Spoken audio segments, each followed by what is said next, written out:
Well, tomorrow the Queen City tackles its housing crunch through what will be called the Burlington Housing Summit. It's happening at City Hall. The big question for many, what housing-related issues should it deal with? Local 44's Mike Hoey wanted to find out tonight, and he joins us now live in the studio. Mike? Well, Lauren, we asked people who were in and near Burlington's waterfront park today, and thus far, affordability is right at the top of the list.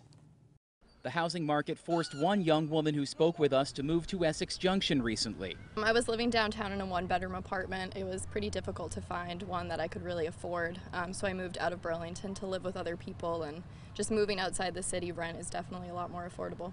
Sam Blake says many people she went to UVM with still live downtown, and they've run into the same problem.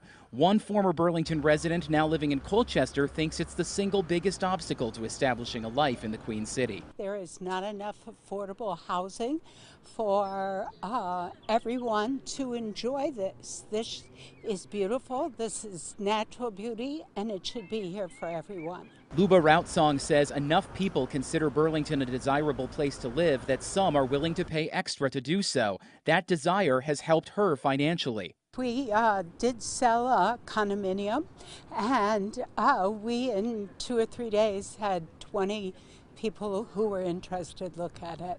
We had no problem selling it. Sam Blake sees another issue with the housing market that she hopes the summit takes note of. I think definitely there's some landlord issues. Like a lot of these property managers, they manage so many properties throughout Burlington and outside of Burlington. They don't always have the time when you have an issue to kind of get on top of something right away. The community relations manager of the Vermont Housing Finance Agency says the city is in a tough position. It doesn't have the deep well of subsidies that the federal government can offer very low-income households. The city itself can do quite a bit to improve the supply of housing here and the affordability of housing here, because the supply affects the affordability of housing.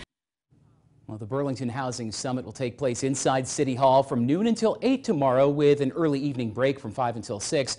We'll have full coverage of it for you tomorrow night, but for now, live in the studio, Mike Hoey, Local 44 News. All right, thank you, Mike. We're recovering after